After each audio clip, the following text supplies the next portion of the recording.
उसका साइज, अरे उसका, उसी का, अरे कैसे कहूं यार, जिसने सारी दुनिया बनाई है यार, नहीं समझे? लगते रेखिए, अरे जिसकी वजह से एनडी तिवारी का डीएनए टेस्ट हुआ था, अभी नहीं समझे? अरे जिसकी वजह से कांडा जेल में है, हाँ, उसका साइज सिर्फ 4 इंच है भैया। Yes, only 4 inches. Ulster university या उल्स्टर जो भी है, यूनिवर्सिटी के प्रोफेसर रिचर्ड लीन ने यह मजेदार रिसर्च किया है। लीन ने बताया है कि गुप्तांग की लंबाई के मामले में 113 देशों की लिस्ट में हमारा नंबर 110वां है। यार मैं नहीं मानता यार, ये साजिश है, ये इंग्लैंड और अमेरिका वाले हमें बढ़ता हुआ देख ही नहीं सकते। हमने इतने साल से हल्ला मचा रखा है, हम वर्ल्ड पावर बन गए, हम मिलिट्री पावर बन गए, हम सुपर पावर बनने वाले हैं, घंटा पावर बन गए। मतलब घंटे में तो पावर ही नहीं है। ऐसे आपको बता दूं कि रिचर्ड लीन ने ये साइज उस समय का बताया है जब भाई साहब रामदेव की तरह गुस्से में होते हैं, मतलब मुद्रा, ना कि जब वो मनमोहन सिंह की तरह शांत हो। चलो अच्छा हुआ, नहीं तो हो सकता है कि उस मुद्रा में हमारा साइज 0 ही आता। और बात तो ठीक है साली, एक बात से मुझे टेंशन हो रही है, और वो ये है कि ये पाकिस्तान वाले हमसे ऊपर है। इसी बात से मेरा जो कलेजा बैठा जा रहा है। चाहे सारी दुनिया हमसे आगे हो यार, तो पाकिस्तान हमसे नीचे हो। चलो खैर कोई बात नहीं, हम सबसे फिसड्डी नहीं, हमसे नीचे भी 3 देश और है, थाईलैंड, उत्तर कोरिया और दक्षिण कोरिया। सोचो कोरिया वालों पे क्या बीत रही होगी यार, दुनिया में सबसे छोटा।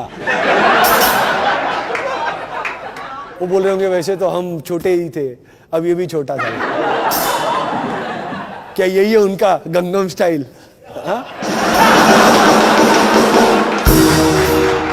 ये तो घंटम स्टाइल हुआ। मालूम है 113 देशों की इस लिस्ट में सबसे टॉप पे कौन है? कॉन्गो। जी हां, कॉन्गो, सोमालिया, ये देश है टॉप पे।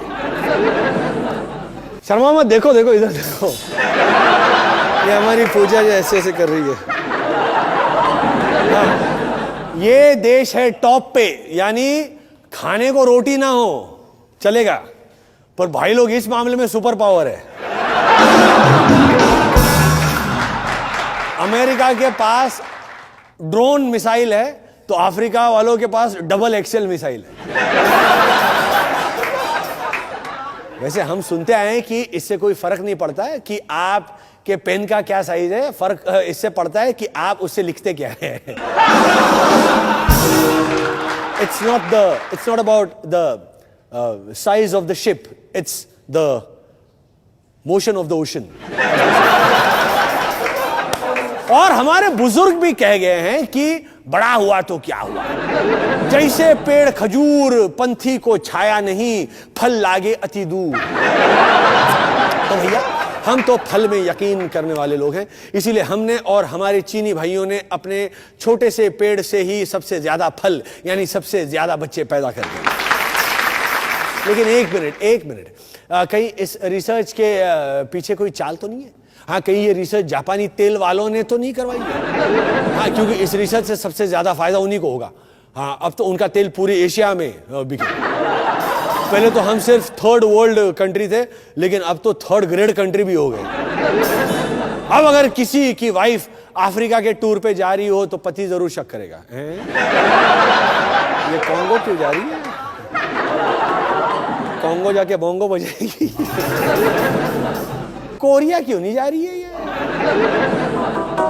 हो सकता है कि अब पत्नी बात बात पे कॉन्गो जाने की धमकी दे।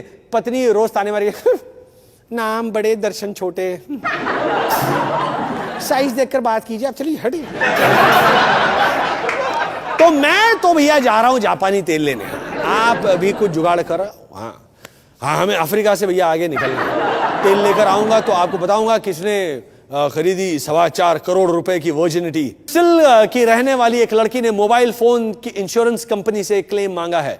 किसी लिए क्लेम मांगा है वो भी बताता हूं। उसने कहा है कि जब से उसने अपने ब्लैकबेरी को सेक्स टॉय के रूप में इस्तेमाल करना शुरू कर दिया, तब से उसके वाइब्रेटर वाले फंक्शन ने काम करना बंद कर दिया है। इसे कहते हैं स्मार्टफोन का स्मार्टनेस। अब ब्लैकबेरी वाले और इंश्योरेंस वाले दोनों को अकल आ गई होगी कि ब्लैकबेरी वाले क्या करे और क्या ना करे वाले कॉलम में अब ये भी बताएंगे कि फोन को कहां कहां इस्तेमाल कर सकते हैं। इंश्योरेंस वाले भी शुरू में ही बता देंगे कि रिस्क कवर में क्या क्या शामिल नहीं है। ऐसे अनोखे और मजेदार नुकसान की भरपाई हम नहीं करेंगे, ऐसा क्लॉज है।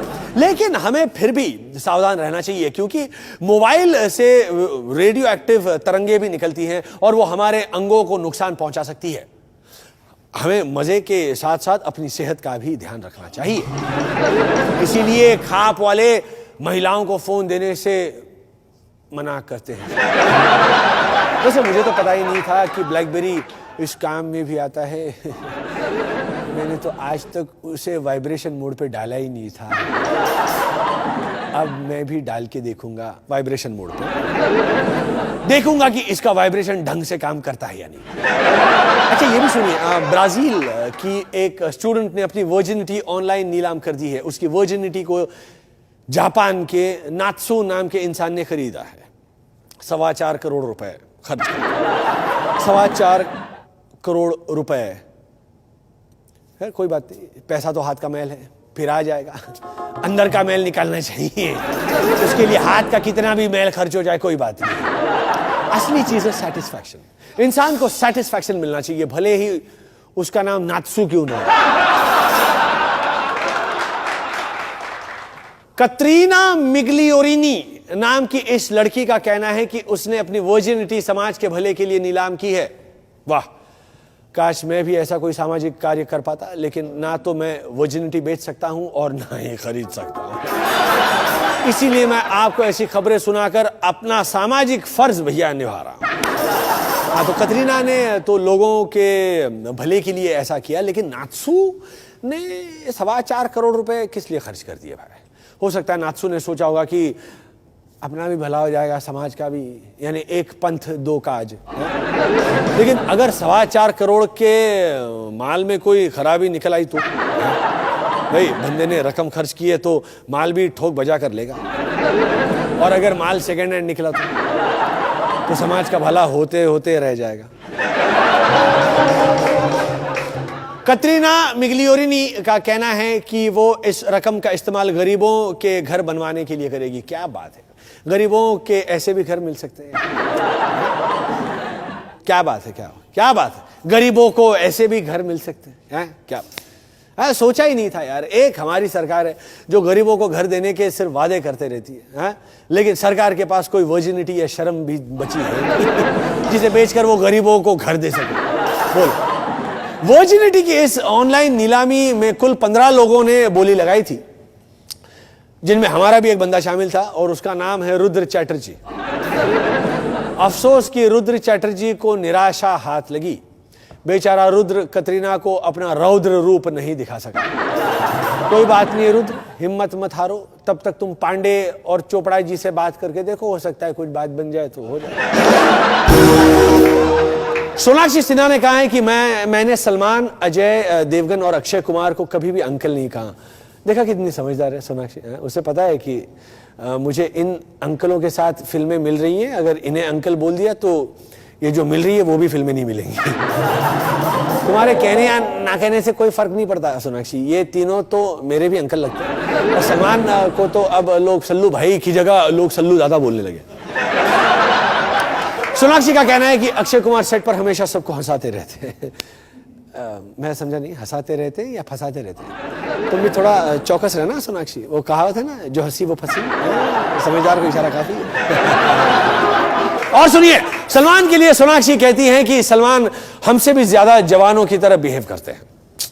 लेकिन एक मिनट, जवानों की तरह बिहेव मतलब ऐसा क्या कर दिया सलमान ने?